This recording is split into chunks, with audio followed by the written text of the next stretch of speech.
Students, आज हम एक बहुत ही महत्वपूर्ण टॉपिक और interesting topic magnetic effect of electric current discuss कर रहे हैं। ये क्लास 10th के लिए भी है और क्लास 12th के लिए भी है। Magnetic effect of electric current is discovered by Hans Christian Oersted in 1820। इसके लिए उन्होंने क्या किया कि एक बैटरी ली और एक रियोस्टेट लिया, की ली और एक वायर जोड़ा। अब इस वायर के अंदर करंट फ्लो की और उसके नीचे एक कंपास नीडल रखी। कंपास नीडल रखी तो देखा जैसे ही वायर के अंदर हम क्या कर रहे हैं, करंट फ्लो कर रहे हैं, तो कंपास नीडल में डिफ्लेक्शन आता है। कंपास नीडल में डिफ्लेक्शन आता है, it means there is magnetic field. और वो मैग्नेटिक फील्ड किसका होगा? इस करंट कैरिंग वायर का।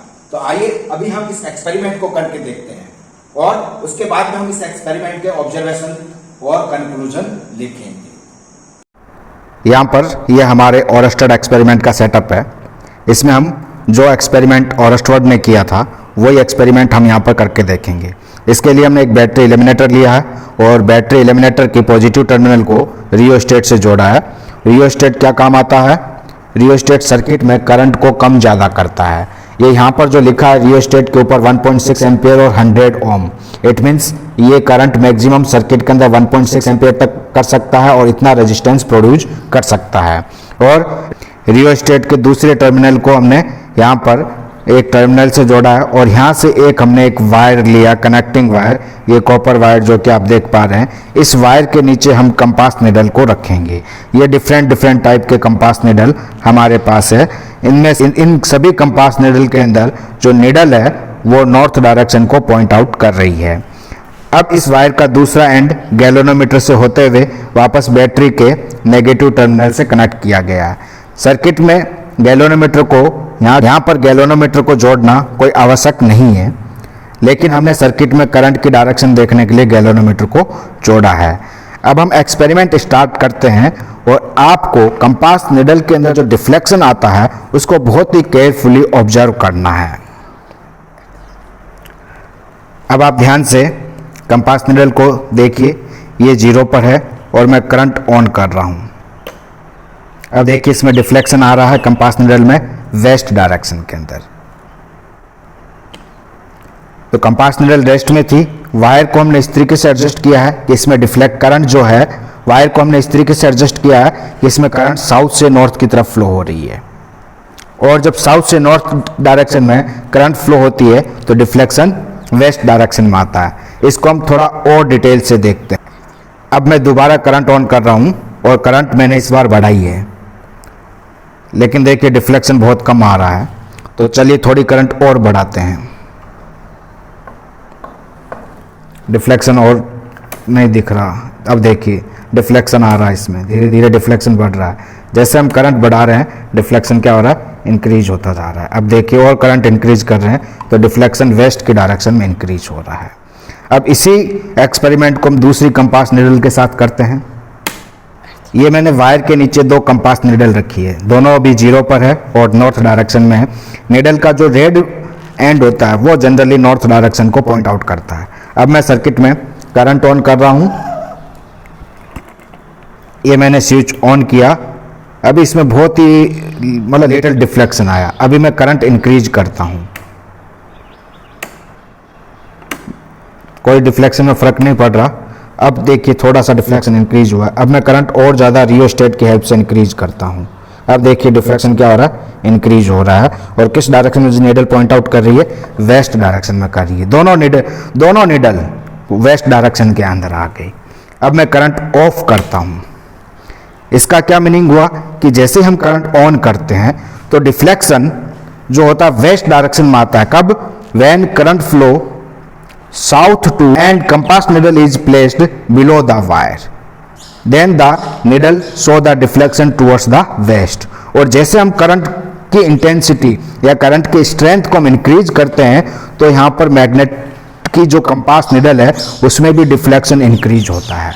यानी जो कंपास निडल में जो डिफ्लेक्शन होता है वो किस पर डिपेंड करता है? मैग्नेटिक फील्ड पर डिपेंड करता है। यानी जैसे हम करंट इंक्रीज करते हैं तो मैग्नेटिक फील्ड भी क्या होता है? इंक्रीज होता है। अब हम कुछ डायरेक्शन चेंज करके देखते हैं। इस कंपास निडल को क्या करते हैं? वायर के ऊपर रख देते हैं। कंपास निडल को वायर के ऊपर रख दी।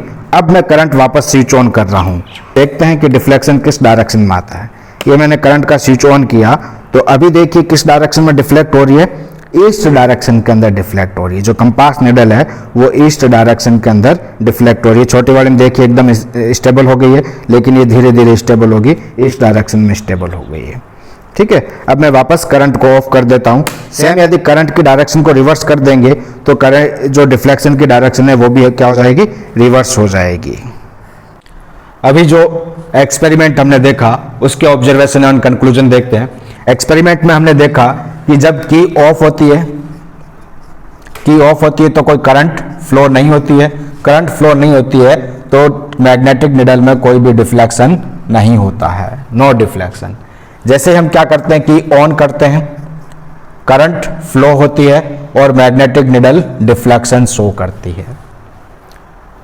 और फिर हमने देखा कि करंट को इंक्रीज करते हैं तो ये डिफ्लेक्शन होता है मैग्नेटिक निडल में, वो भी क्या हो जाता है, इंक्रीज हो जाता है।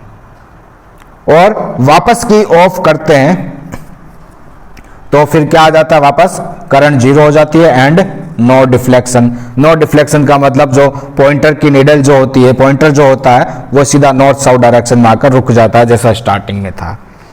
इसके बाद हम क्या करते हैं, करंट की डायरेक्शन को रिवर्स कर देते हैं, आई को रिवर्स कर देते हैं। आई को रिवर्स कैसे करेंगे, पहले हमारे पास जो करंट जा रही थी वो इस तरीके से जा रही थी साउथ से नॉर्थ की तरफ। अब हमने ये बैटरी का टर्मिनल चेंज कर दिया, इसको हमने क्या कर दिया, पॉजिटिव बना दिया। तो करंट किधर से किधर जा रही है, नॉर्थ से साउथ की तरफ जा रही है। करंट नॉर्थ से साउथ की तरफ जा रही है और हम यहाँ पर की ऑन करते हैं तो देखते हैं कि डिफ्लेक्शन भी क्या हो जाता है, रिवर्स हो जाता है। की ऑन किया तो डिफ्लेक्शन क्या हो गया, रिवर्स हो गया। और रिवर्स डायरेक्शन में करंट को जैसे बढ़ाएंगे तो डिफ्लेक्शन की डायरेक्शन भी क्या हो जाएगी, बढ़ जाएगी। तो इससे हमारा कंक्लूजन क्या निकलता है कि एक बात तो हम जानते हैं, ये जो कंपास है, इस कंपास की जो निडल है वो तभी डिफ्लेक्ट होगी जब इसके आसपास कोई मैग्नेटिक फील्ड होगा। यानी जब इस सर्किट के अंदर कोई करंट फ्लो नहीं हो रही तो यहाँ पर कोई मैग्नेटिक फील्ड नहीं है और कंपास निडल क्या नॉर्थ साउथ डायरेक्शन में आराम से रुकी हुई है। लेकिन जैसे हमने ऑन किया तो ये तुरंत इस डिफ्लेक्शन आ गया। इसका मतलब वहां पर मैग्नेटिक फील्ड प्रोड्यूस हुआ है। It means electric current produce magnetic field. यहां से फर्स्ट कंक्लूजन जो ये हमारा ऑब्जर्वेशन था, इससे क्या हुआ, इलेक्ट्रिक करंट है ना, और field produce the magnetic field.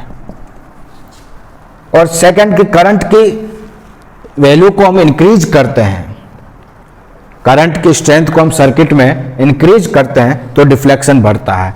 It means strength of magnetic field depends on strength of current,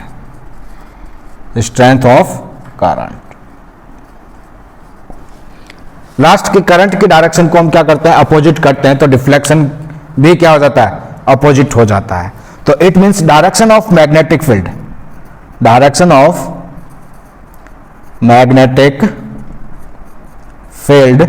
also depends on direction of current. In nutshell, we can say that magnetic field depend on current, or magnetic field is denoted by B.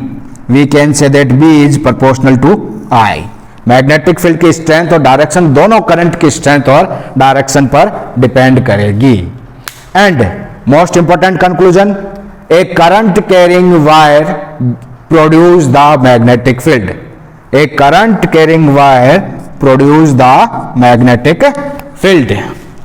अब हम next video में देखेंगे कि current carrying wire जो magnetic field produce करता है उसके चारों ओर मैग्नेटिक फील्ड कैसा होता है, वो भी हम इस तरीके से एक्सपेरिमेंट करके देखेंगे। इसके लिए आप नेक्स्ट वीडियो जरूर देखें। Thank you.